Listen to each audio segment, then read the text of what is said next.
Okay, we'll go ahead and get started. So thank you everyone for attending today and welcome to the seventh and final webinar in our Pathways Breast Cancer Survivorship Study series. This is Top Actionable Pathways Study Findings. Before we begin, I just want to share a few things. The slides and the recording will be on our website afterwards, and that link is going to get emailed to you when since you registered. Everybody who registered will get the link. So please keep an eye out for that email from Zoom tomorrow. Um, and we have the Q&A option at the bottom of the screen. The chat's disabled, but if you don't see the Q&A box, then please click the More button with the three dots and look for the Q&A there. Um, as I said, the webinar will be recorded and it'll be posted. It's an hour-long webinar, but we may stay a little bit after for those that are able to do more questions. So we'll see what questions we get and how that goes. Uh, I'm your moderator, Leanna Hartmore, and I'm Zero Breast Cancer Program and Communications Director at the Collaborative for Health and Environment. So we've spent 28 years bridging community and researchers and creating educational resources for kids through adults to reduce the risk of breast cancer and support survivors' health and wellness. We also have a health and wellness coaching program for breast cancer survivors after active treatment. I want to give a shout out to our Pathways Survivorship Study Community Advisory Board, which is facilitated by Zero Breast Cancer and a team at Kaiser Permanente Northern California Division of Research. The Pathways study is a prospective cohort study that Larry's going to speak more about today. And the CAB is made up of Pathways study participants and breast cancer advocates. So they all give input on research priorities and community education, including giving input on the information shared today. We'll share the link to the Pathways study in a little bit. I'm going to pass it on to our first speaker. Dr. Lawrence Kushi is the Director of Scientific Policy at the Kaiser Permanente Northern California Division of Research. He's a nutritional and cancer epidemiologist whose research focuses on lifestyle and other factors in cancer survivorship, prognosis, and outcomes. He leads the Pathways study, which is our topic today. So, Larry, it's all you. Sorry, I think I turned on and then off my video momentarily. Thanks, Liana, for that great introduction. I'll just say our partnership with Zero Breast Cancer since the beginning of the Pathway study a couple decades ago has been great, and we've really valued that partnership. Let me share my slides and um,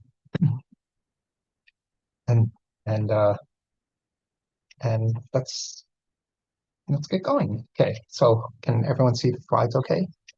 Uh-huh. Yes, thank you. Okay, great. Okay, just wanted to double check. Okay, thanks.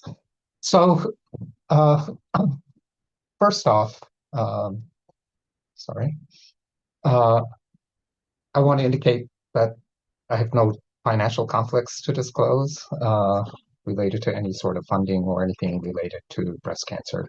Uh, And I guess I should say that whatever I present is really my own views. That's not officially speaking on behalf of Kaiser Permanente per se. So what I wanted to go over today and is a little bit of background on, breast cancer, etc., an overview specifically about the Pathways study, and then talk about a couple of specific areas that we focused in on, specifically diet and physical activity. Uh, just touch on some of the things that we've been doing research on in this overall context, and where the pathway study is now and where we're hoping to go in the future. Okay, so just starting off, the World Cancer Research Fund and American Institute for Cancer Research have published these voluminous reports. This is the third expert report on the development of cancer.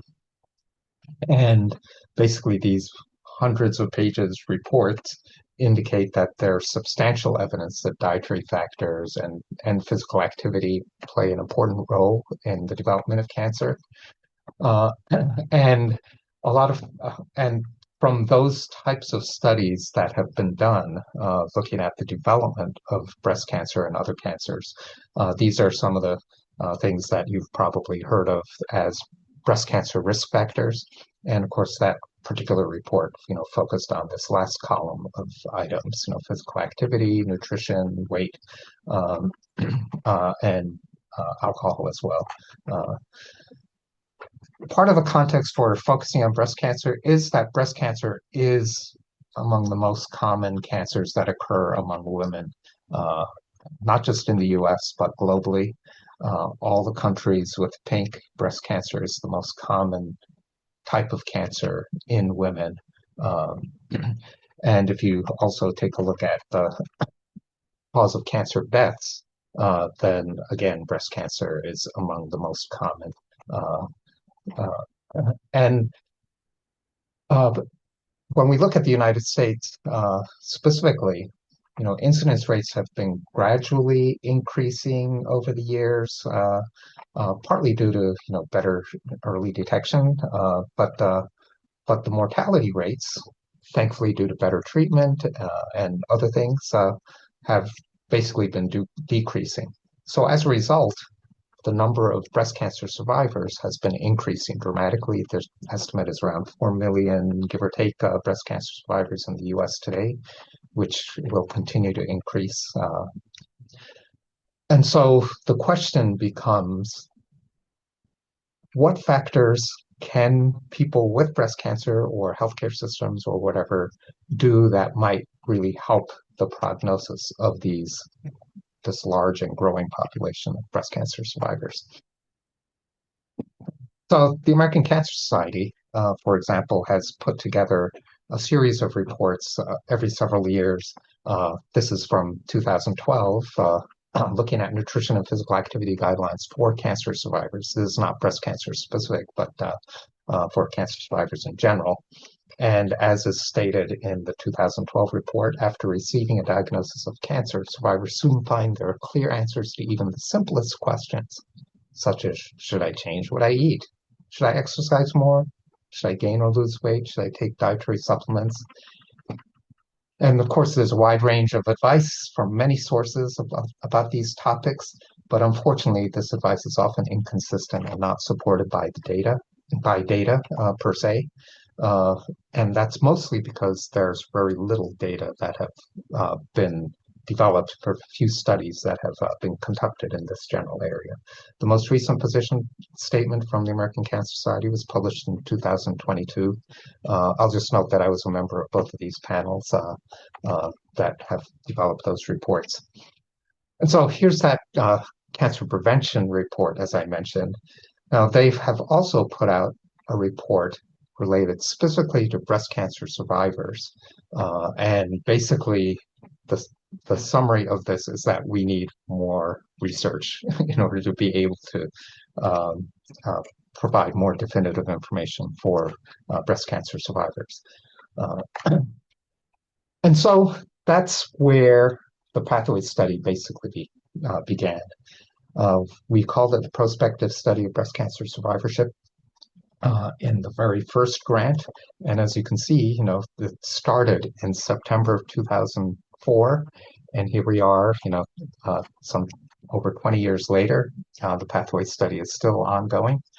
Uh, and so what we really wanted the pathway study to do is basically to advance knowledge about improving outcomes for women diagnosed with breast cancer.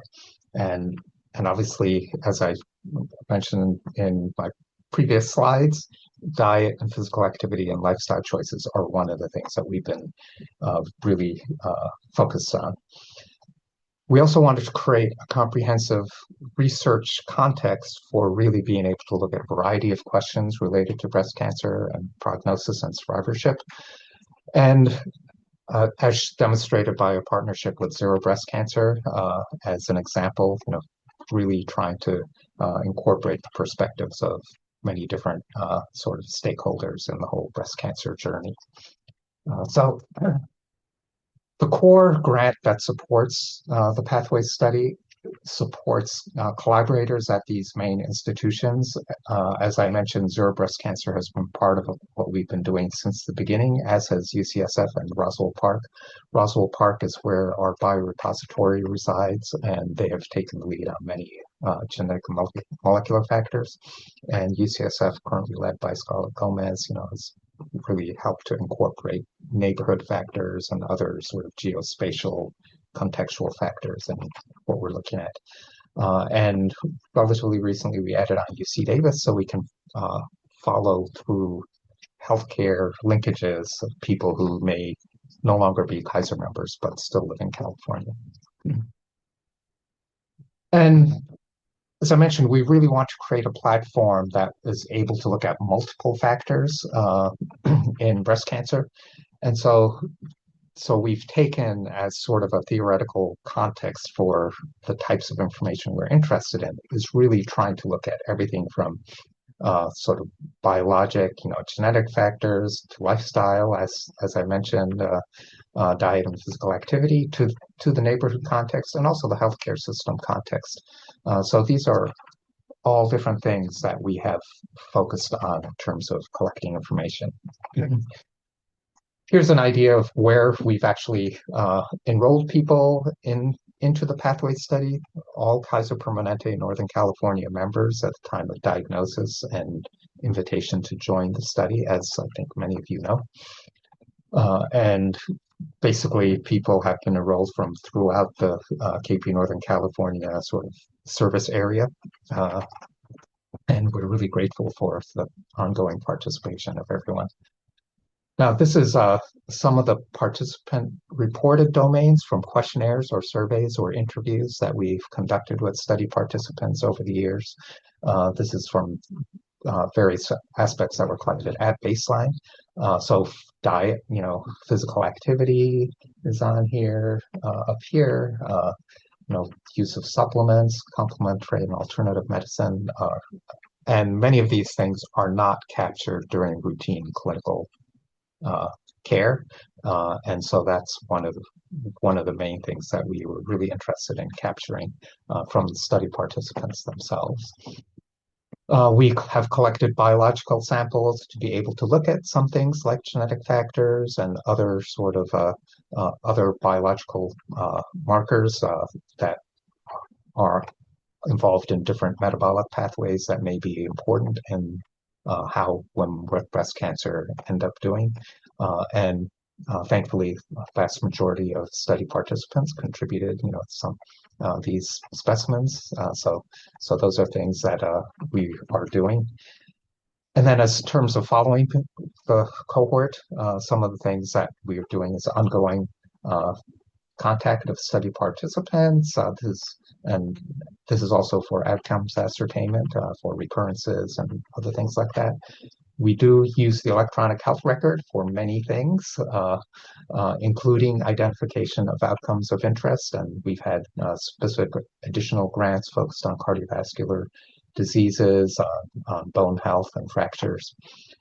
We do link with the National Death Index for identifying deaths and causes of death. That National Death Index is maintained by the Centers for Disease Control and Prevention. We actually do that for all of KP, and then we take advantage of that.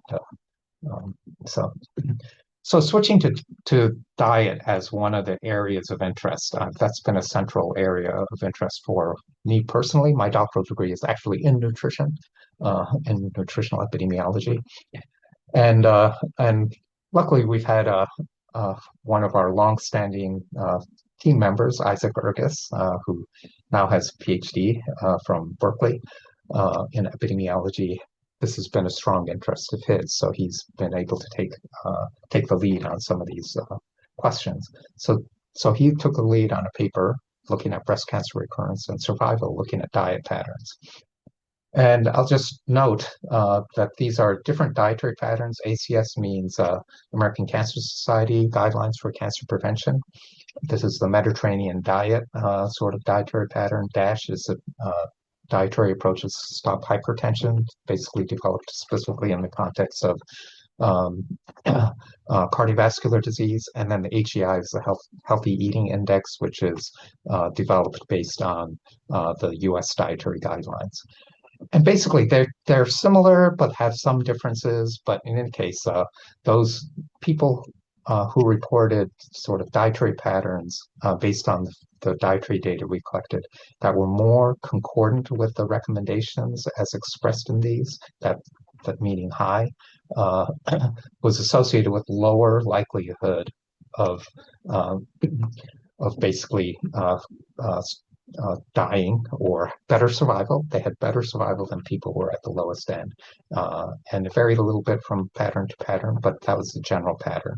Now, this did go away a little bit after adjusting for some known breast cancer risk factors, but regardless, it really did seem like overall mortality, lower risk, and particularly for non-breast cancer specific mortality. We do know from many other studies that diet makes a big difference in cardiovascular disease risk, which is particularly for longer term breast cancer survivors and for the US population in general, the first primary cause of deaths of cardiovascular diseases are. So, so speaking specifically about cardiovascular disease risk, the Isaac led an analysis looking at that, and these are different sort of cardiovascular diseases. And generally speaking, the likelihood of the DASH diet, which of course was developed in the context of cardiovascular disease risk, people with the higher levels compared with lower levels had a lower likelihood of developing heart failure and these various other conditions. The 0.53 compares the highest level of the DASH diet versus the lowest level. And so it's about a 50% reduction for heart failure, a little less so for stroke, et cetera. But regardless, for all of these, there's a suggestion that better concordance with a DASH diet index is associated with lower likelihood of developing cardiovascular diseases. And this is CVD incidence or death combined. And as you can see, even with treatment, and perhaps even more so than not with chemotherapy in this particular comparison, the dietary patterns make a difference. So that's something that is good to know in terms of being able to act on some of that. So Isaac did take this information and basically said, okay, based on the data that we have in the Pathways study, what could potentially happen if people were to actually change their diets? And basically, if you take a plant-based diet score or whatever, the higher your dietary pattern is concordant with that, then the lower the likelihood of all-cause mortality or dying, over given time period. Same thing for physical activity he looked at, which I'll go into it a little bit more. Cigarette smoking, not very many people in the studies actually smoke, which is good, but if those who do quit, then, that definitely helps. And if you combine all of them, then you see that there's really a potential for really improving the likelihood of survival. So basically regarding diet quality, what the dietary patterns that people choose to follow can make a difference. And the dietary patterns in general that we looked at, whether it's the DASH diet, the American Cancer Society Cancer Prevention Score, the Healthy Eating Index, generally they emphasize plant foods and they limit red and processed meat and added sugars. So those are relatively common characteristics across all of those dietary patterns. So that's, and it's also concordant with those recommendations. So if we look at physical activity, here's an example of a paper that we published, led by Jake Kresovich, who's at the Moffitt Cancer Center, and looking at cardiovascular disease again. And as you can see, the cardiovascular disease, the people in blue are those who reported physical activity patterns that were concordant with CDC physical activity guidelines, the Centers for Disease Control and Prevention. whereas those in the pink were those who had less than that level of physical activity. And as you can see, these are, cumulative incidence of cardiovascular events. And so those who had less physical activity had higher rates of developing cardiovascular disease.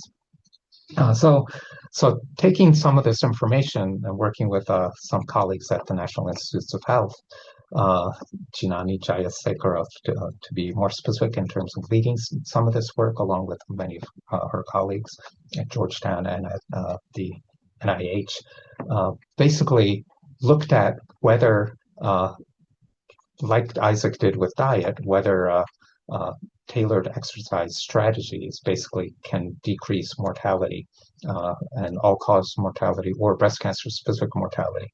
And as you go down these lines, then you can see that the accumulation of deaths decreases with higher levels of physical activity, whether that's uh, all deaths or breast cancer-specific deaths. These are the different levels of physical activity. Um, and so, so through that, basically, an editorial that was published in conjunction with that paper said that this study provides evidence for clinicians to support more specific and confident conversations with breast cancer survivors about the potential benefits of individualized physical activity. And for healthcare systems, it reinforces the value of embedding tailored exercise strategies within survivorship care models.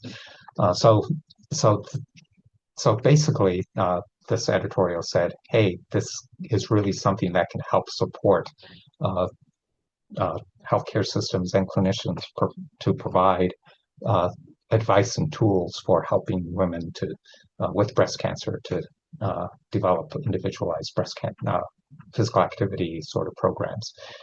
And Jinani actually did some work to try and develop such a tool, and that's what this is here. And this is sort of a screenshot of what that may look like, and it's put in different characteristics of the person with breast cancer, and then it can come up with specific recommendations for what might one do regarding aerobic activity or muscle strengthening activity, and what sort of impact that could have in improving survival after breast cancer. Uh, so, uh, so, so there's an example of such a tool, that Jinani developed. And so some of the key actionable finding here is that, yes, physical activity is also important, along with the dietary patterns, and improving activity after diagnosis can reduce the risk of all-cause mortality. And recommendations such as those from the Centers for Disease Control and Prevention, American College of Sports Medicine, and American Cancer Society, and other organizations basically fall roughly along these lines. About 150 minutes of moderate to moderate intensity activity, uh, and also some muscle strengthening activity. So, so again, getting back to this cancer prevention thing, the the World Cancer Research Fund published an updated report where they were a little bit more definitive about some of the recommendations for women with breast cancer, which again dovetails with what I just talked about that we reported on from the Pathways study. And so, in a clinical context, I feel, as someone interested in these areas, that diet quality and physical activity assessment should really be a routine part of patient interactions. And a personalized activity recommendation tool has actually been developed based in part on the findings from the Pathways study. And ongoing monitoring of diet and physical activity over the course of the whole survivorship period makes sense. And I'll just say, just in general, as it says here, physical activity, KP does ask a couple of physical activity questions, at most outpatient visits. We should incorporate diet questions too. So, diet as a vital sign, which is not something that's done routinely. So getting back to this, I focused on those lifestyle factors because those are things that individually and from a healthcare system perspective, people can really think about. But we have published on, genetic factors. We've published on, neighborhood factors, clinical care factors. Um, so treatments people have received, et cetera. So we've published on a wide variety of areas. These are, again, sort of the main organizations that have been supported by the Pathways study with funding from the National Cancer Institute. Okay, obviously, although they have also been partners on some of our work. Uh, Cancer Prevention Institute of California, the people who we started the neighborhood factors work, is now part of UCSF. And this shows many of the organizations, institutions, research institutions who we have had grants funded research projects, et cetera, and collaborators. This is not every single institution, but this is many of them that led or have been directly involved in research projects that have built on the pathway study. And there are others to add on if we get some additional projects that are in the pipeline right now. We hope to continue the pathway study for longer period, the pathway study. This is the website if you want to look for that, and we may be going back to that as well, thepathwaystudy.org.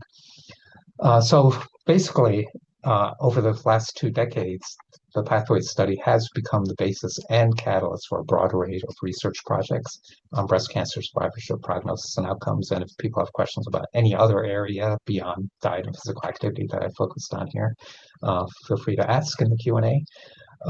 We want to enhance the resource so that it becomes more widely available for the research community and for breast cancer survivor community and other people who are interested.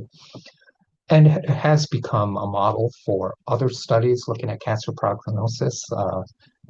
And of course, we ultimately want to improve the outcomes and care experience of women with breast cancer. And there's so much more that we can do in this area. I want to thank you. I will note that the Pathway Study core funding with the handful of institutions is coming toward an end right now.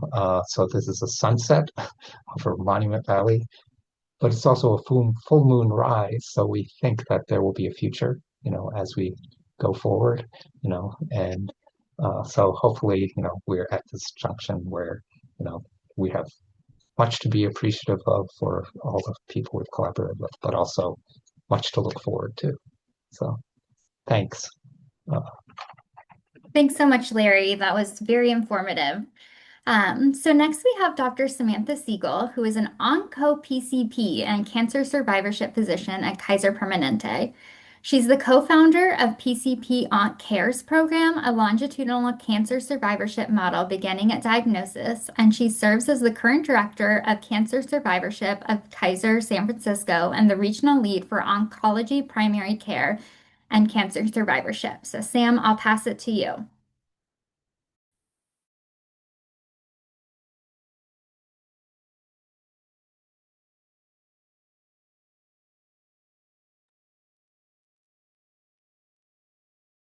Uh, Hey there. I'm just experiencing a quick technical difficulty, but I will be right there. And share. We can't see you, we only see your background. Okay. Yep. 1 second. Content.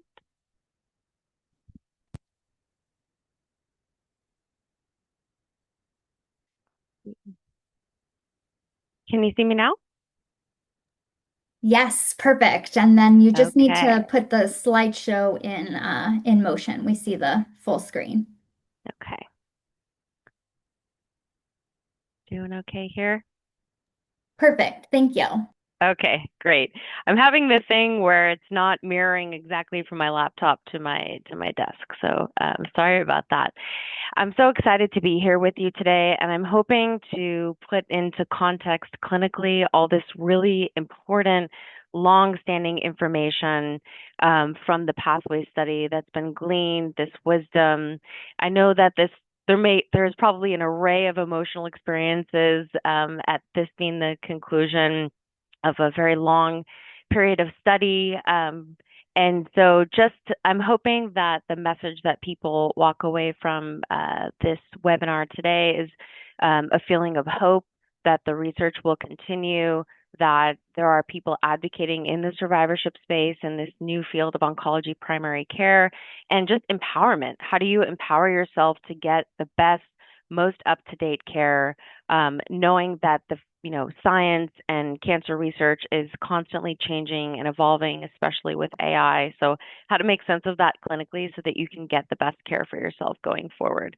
And I just wanted to start off with this video. This is a young woman, a breast cancer advocate and survivor that I met when she was speaking at the same conference as I was, I think Oncology Nursing Society, a few years ago, and I was just so impressed by her experience. And she goes by the handle Sober Cancer Warrior on TikTok and Instagram, and creates a lot of content about being an AYA or young adult breast cancer survivor. And I just love this video because I feel that it perfectly encapsulates the spirit of cancer survivorship. That gives me chills and makes me want to cry every time I see that video. She says, "There was before you, there was during you, but for some reason I never thought there'd be an after you, but there it was, and I was in it, and I'll be in it forever." And while I'm not a breast cancer survivor, I am a lymphoma survivor that was treated in Kaiser, my own healthcare system. And I really feel that, especially for people who received really intense and heavy treatment. Everyone's treatment course is different, but even when you've had a positive cancer outcome, it's not done. And there are still things that we need to pay attention to clinically so that you can have the best outcome, quality of life, and not just not dying of the cancer. That's not the whole job, but how do you live as fully as possible and impact your mortality from other outcomes, cardiovascular outcomes, other organs, and things like that. Oops.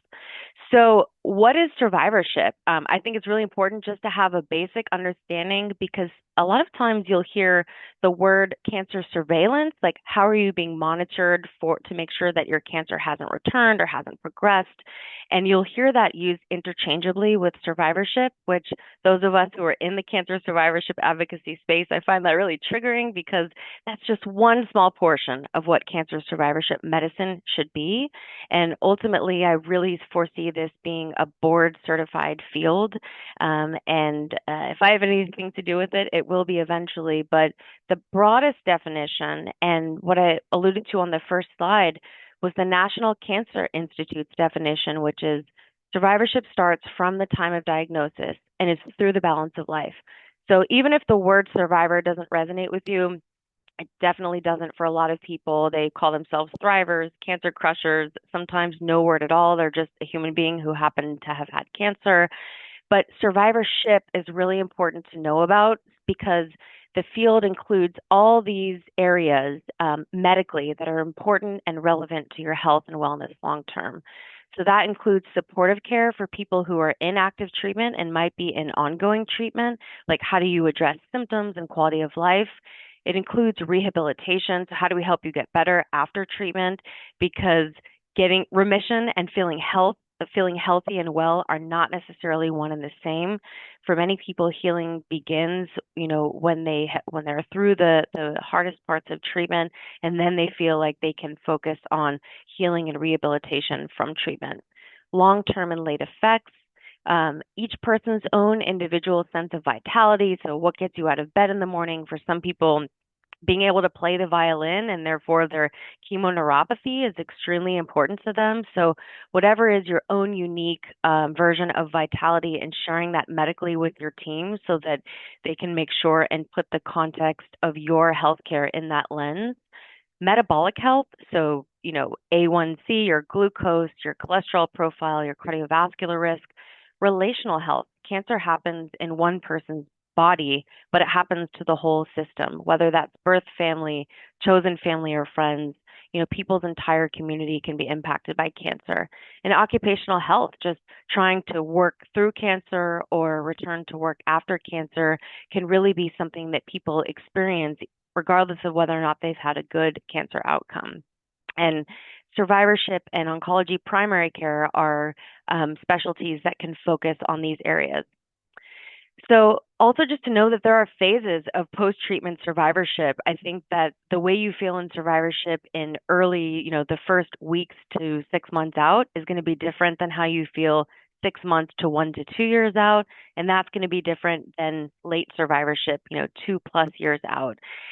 And that sometimes, the healing of wound healing or your lab work or your scans, everything can look stable, and yet there are some aspects of healing that can take much longer, such as the cognitive recovery for people who experience chemo brain or chemotherapy related cognitive impairment, or just energy, like cancer related fatigue is something that people really experience, and that can take up to a year, sometimes even longer, to get better after intensive treatment.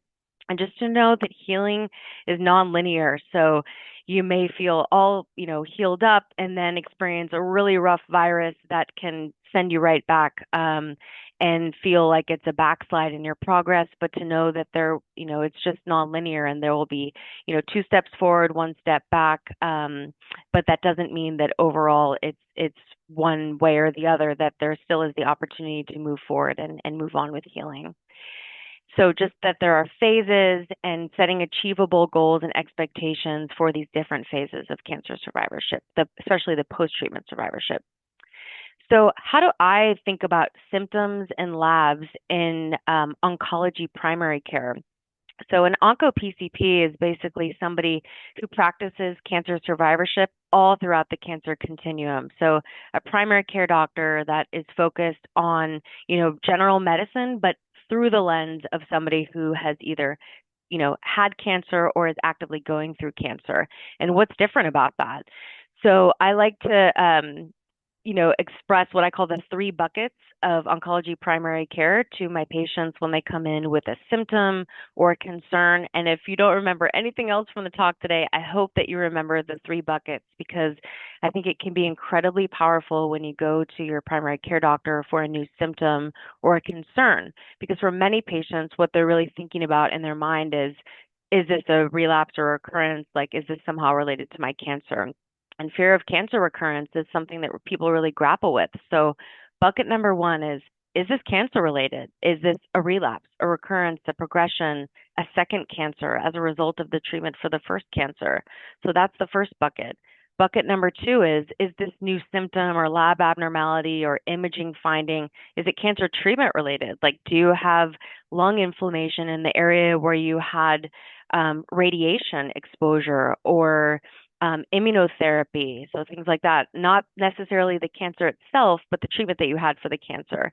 And the third bucket is this totally unrelated? Is this a general medicine issue that's nothing to do with cancer, and yet is how we think about it different because of your history of cancer? And so when you go into your doctor, you can ask these questions, like if that's your concern, instead of wondering about it in the back of your mind, like, oh my gosh, are they going to know to take my cancer history into consideration with everything I've been through, and if it could be related to what's going on now? You can say, do you think this is cancer related, cancer treatment related, or unrelated? And it's really empowering and helpful in your care going forward. So onco-PCPs at this point are still a bit of a unicorn experience. There's not that many of us nationally, though I hope to train up many, many more. But how can you facilitate your own experience to create the onco-PCP type patient experience? And I would say you can make your primary care doctor sort of in your own onco-PCP by scheduling regular check-ins with them. And that could be by phone or video or in person. It's probably just the most important thing is having regular contact with them, so that it's not been 3-5 years that you've spoken with them because you've only been being seen in oncology, and then at some point you get discharged back to primary care and they have to catch up on years worth of treatment and complications and experiences. That the more that you can talk to them all the way through and as often as possible, that's really important. And then asking about vaccines in cancer and updated metabolic parameters. There's some vaccines that are, clinically relevant in cancer that won't necessarily be triggered by your chart. So asking about, are there any special vaccines that I should have because of my history of cancer and my immune system and my therapy exposures that I've had? asking about non-pharmacologic, so non-prescription medication forms of pain control, acupuncture, physical therapy, occupational therapy. And then optimizing underlying root causes for limb pain. Many cancer survivors experience pain, tingling, aching in their hands and feet and arms and legs, and that makes it difficult to sleep and function. And sometimes it's attributed, purely to the treatments that people have had for their cancer, and yet they may have underlying severe vitamin D deficiency or iron deficiency. And while correcting those things might not make everything better, it might take it from a 10 out of 10 to a 5 out of 10 and make life a lot more manageable. So just asking, are there any labs or other things that we can look into as root causes that might help reduce some of the discomfort or might be also contributing to the discomfort? Glucose is another important one in there as well, because people who have glucose issues plus chemoneuropathy, the neuropathy can feel a bit worse. So maintaining normal glucose can be really helpful when it comes to, preventing progression of neuropathy. Asking about rehab services, physical therapy if there are balance issues related to treatment neuropathy, occupational therapy if you're having neuropathy in your hands, or dexterity issues or cognition issues like difficulty with thinking, executive functioning, that's really important. And sometimes physical medicine and rehabilitation or rehabiatrists.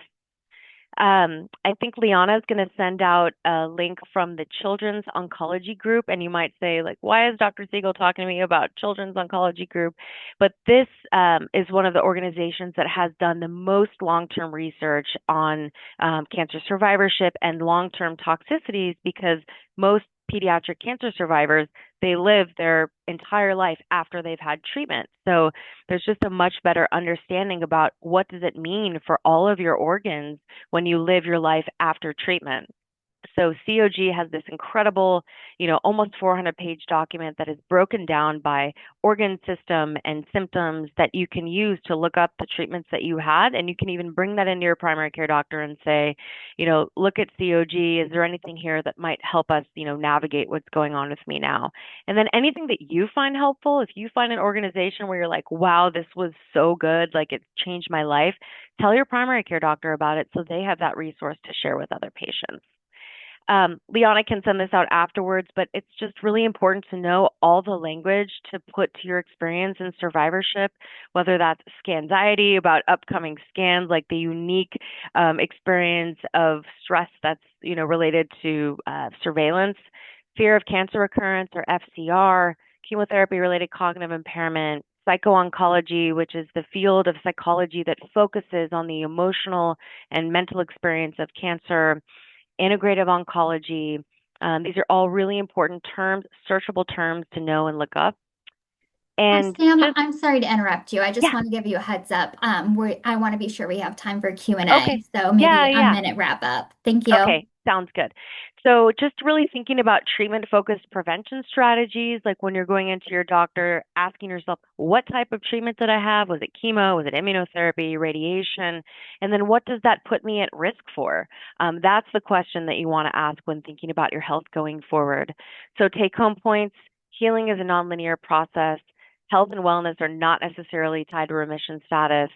And surveillance is not survivorship. It's so much more than that. And I've got some resources here for you, some sites that you can look up, share your experience. I think advocacy is really medicine. We, as survivors, help shape the field of survivorship and oncology primary care. So your voice really matters, and use it wisely. And we want to hear from you. Thank you. Thanks so much, Sam. That was wonderful. And just to remind everybody, there's going to be a link sent out after the Zoom tomorrow, and it'll have the website where these slides will be. So you'll be able to have access to all of this tomorrow. If Larry, you want to turn your video back on, we can move to some Q&A. And I see one in the chat already. So somebody's wondering about the Pathways study findings related to alcohol use in breast cancer survivors. And if you want to talk about some of the limitations of the study as well, I think that would be helpful. Yeah, sure. So we have looked at alcohol. That was one of the things that we collected information on. And Marilyn Kwan, who may be on this anyway, she led those analyses. She's one of my colleagues here. And as I mentioned, alcohol is known to be a risk factor for the development of breast cancer, but less is known once you develop breast cancer. Does alcohol make a difference in outcomes? And so the paper that we published that Marilyn led basically was sort of a complicated story. It seemed like alcohol intake interacted with someone's body size, so if people were more obese and drank alcohol, then there was more of an impact on survival and outcomes than otherwise. So a little complicated, but we have looked at it. It's an evolving story in the breast cancer prognosis, based on other studies as well that have looked at it. There's not really a definitive, yes or no. There are other reasons why, drinking a lot of alcohol is not a good idea, but breast cancer outcomes per se, it's not as clear as we would we were hoping anyway, so, based on what we know about breast cancer development. All right, thank you so much. I see a question in the chat about reducing exposure to environmental toxins and endocrine disruptors. And I do want to put a plug in for Zero Breast Cancer and the Collaborative for Health and Environment before I pass it on to Larry. So I'll put the Zero Breast Cancer website in the chat and the Collaborative for Health and Environment, which is the parent organization for Zero Breast Cancer. And we do a ton of work, not just in pathways, but also in that area. So, Larry, please speak to it related to the pathway study. Yeah, so I guess getting partly to the limitations per se of the study, part of it is that we haven't assessed like diet or whatever continually. So what people may make changes, et cetera, that we haven't been able to monitor. The same thing with environmental exposures. We have, as I mentioned, partnered with UCSF and the Dream Lab, where they're very interested in, neighborhood or geospatial level factors, and so we've developed measures of everything from like the neighborhood, socioeconomic status, as well as the built environment, but also what we're generally calling the pollution environment. So air pollution, interest in wildfire smoke, water quality, and toxins that may be present in that. Now, we haven't actually done analyses yet using that resource, in relation to breast cancer outcomes, but that's one that we do hope to be continuing work on. So thanks for that. If any of you have specific areas of interest as far as that goes, that might be able to take advantage of that, feel free to, get in touch with us. So. Thank you, Larry. And somebody in the chat mentioned the Anti-Cancer Lifestyle website, which we highly recommended Zero Breast Cancer. So I just put that link in the chat as well. Sam, the next question's for you. Somebody's wondering how long you have to avoid sticks and BP checks on the cancer side arm to avoid lymph problems. Thank you. Just fix that display issue. I recommend doing that for a lifetime. So if possible, to avoid sticks and BP checks on the affected side, if possible, for as long as possible. Okay. Thank you. Yeah. So I'll just say in passing also that Marilyn actually led a project looking at lymphedema, et cetera, in the pathways study. I don't know if we specifically looked at that question per se, but I agree with Sam, just in general. So. Yeah, I think it's one of these things where, what the research says and the risk, but even if it's an avoidable risk, then to avoid it and modify it for as long as possible to just get in the habit of checking on the non-affected side if possible. Yeah. Yeah.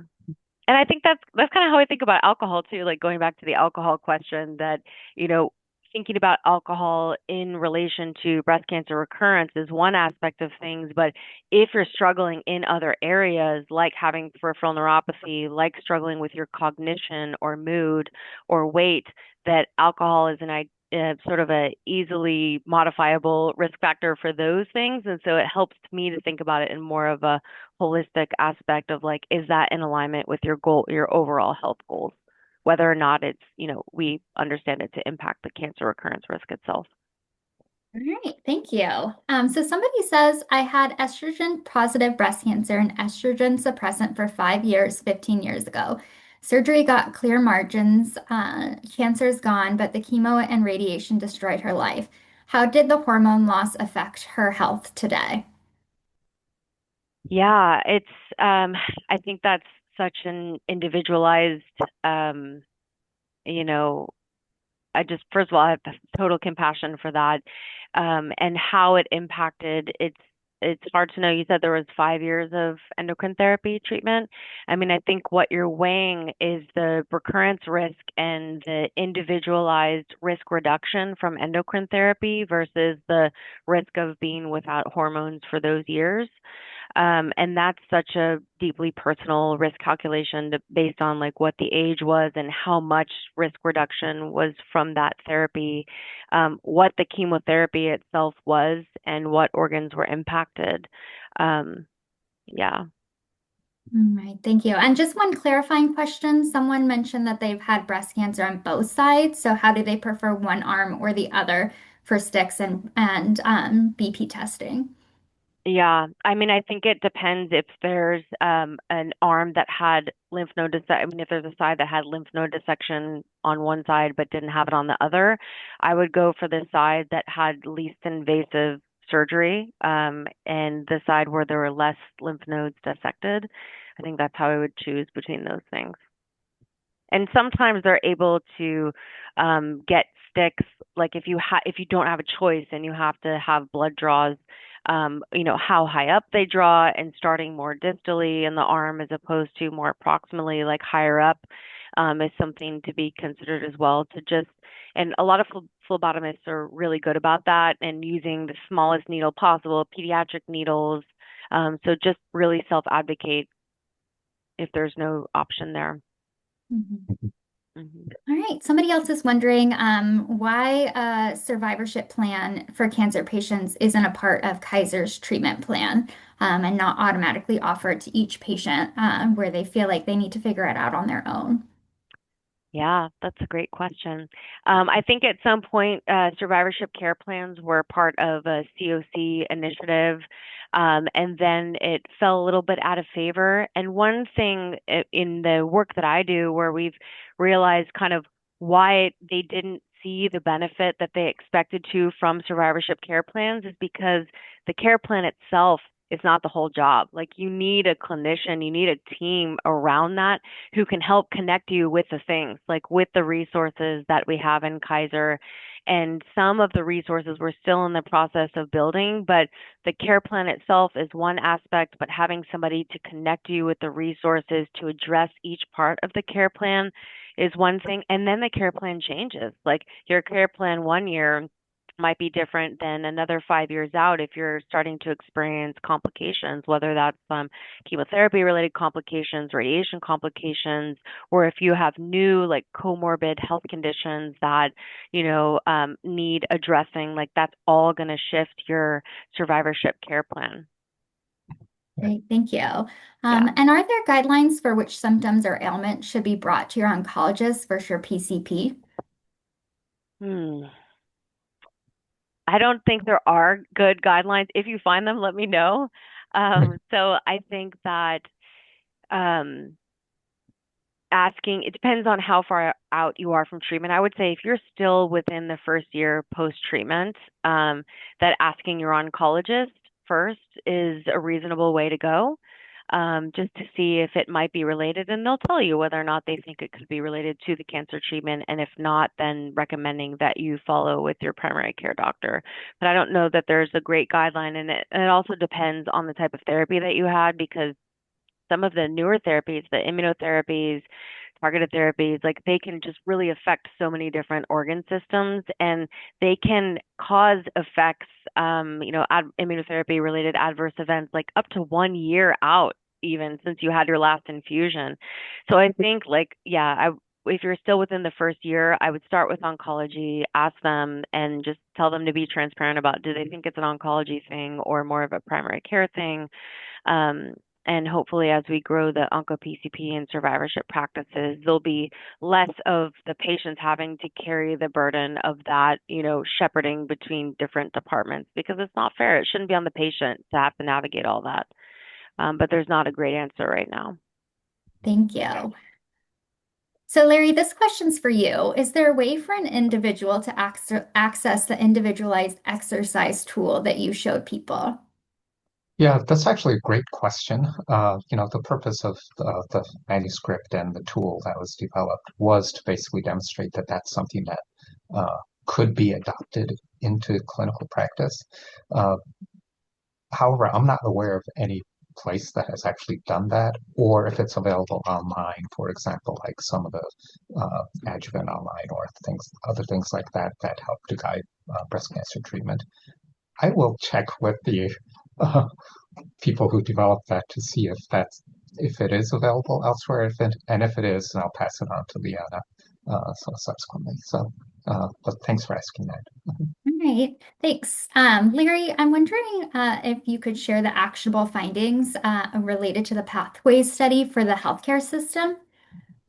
Yeah, so some of the things that I will just say is that, and it basically underscores much of what Sam talked about, is that the healthcare system really should be thinking more about sort of the handoff between the active cancer providers, the oncologists, et cetera, to the ongoing care that's provided by primary care practitioners, and ensure that that communication really does occur in a way that really respects the whole person and what their goals are over the course of their whole survivorship period and wherever they want to go. So I think that's an important part. Another important part is that some of these things that are generally thought of as being outside the scope of routine clinical practice, such as lifestyle choices, diet and physical activity choices, or some of the other things that we found, inquiring about the quality of life, inquiring about social support, and even though that may be incorporated into sort of care, it's not a routine sort of uh, aspect of what breast cancer survivors are provided. And so I think that those types of things should really be, as someone asked, survivorship care plans, but not just the plan itself, but the follow through and being able to provide the support that's associated with that. So those are things that I think that healthcare plans in general can do a better job at. I think Kaiser does as well as most settings, given that, we have both the oncologists, the specialists, as well as the primary care uh, physicians, as well as specialists in other areas like cardiovascular disease, as I mentioned, which is so, but but there's still so much that's lacking, and very few people talk about diet, for example, despite Mhm. its central importance. Great, thank you. So we have a minute left, so I just want to wrap it up for those of you that have to leave. Thank you so much for coming. We do have a survey after this webinar. If you could please complete it, it'll pop up on your screen. And then again, you'll get a link to in an email afterwards. Keep an eye out for that for the recording. And yeah, thank you for attending. We really appreciate it. So Yeah. I do see a hand raised, and oh, go ahead, Larry. Oh, I wanted to acknowledge the comment that's in the Q&A Mhm. about someone having a friend who had been part of the pathway Yeah, and study. just we're not going to end now. We'll do the questions for a Yeah, little bit longer. So just to warn people that if you want to stay on, please do. So sorry to interrupt you, Larry. Please yeah. Oh, that's continue. okay. And I've, I'll say, as someone who's led the pathway study, since its inception, I really appreciate a comment like that. Kind of brings tears to my eyes. And And I want to say thanks to everyone who has participated, contributed in whatever way to the Pathways study, whether they are with us or have passed away, like the person who was referenced in the comment. Um, the knowledge that you've helped generate, I think, is really having an impact. And so hopefully, as we contribute and advance knowledge, that we are making a difference in how breast cancer survivors are, cared for, etc. So. Thank you. Very important comment. So I just wanted to acknowledge somebody's raising their hand, and we're not going to go to raised hands in this webinar, so please put your question in the Q&A.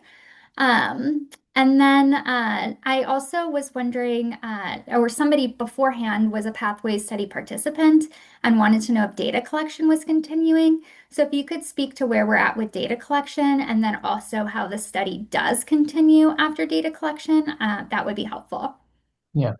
Yeah. So as I've in passing alluded to, our core grant, which has basically supported us for 4 cycles of NCI, National Cancer Institute funding, is coming to an end in about a year. We got a no-cost extension, as it's technically called. And we hope to be able to continue it, but the specific mechanisms that the National Cancer Institute provides for supporting studies like the Pathway study has basically disappeared and has not been reissued yet. We hear that it will be reissued. If so, then we hope to apply, hope to get funding, hope to be able to continue much of the work. Now, we are continuing work in many of these additional studies, that build upon the Pathways study. So, for example, we have one that's led by Jake Kresovich, who I mentioned, that's adding additional information, basically about DNA methylation or gene sort of expression associated with DNA and association with cardiovascular disease. But once we have those data, we can look at that in many other contexts. And that's just one of several studies that are ongoing. So we'll definitely be continuing activities in that way. In terms of actual participant contact, because our core funding has ended, or will be ending, I should say, hasn't ended yet, thankfully. We have decided at this point not to initiate another sort of survey contact per se, but we will continue to contact people through newsletters and other things like that. But if we do get additional funding, we may be able to continue sort of contacting study participants, long-term survivors at this point. So anyway, thanks. And again, we really appreciate all the involvement that people have had. So. Thank you. Somebody's wondering if there's a specific team of rehab services like PT and OT providers that you work with on the study, or are these patients doing independently directed program?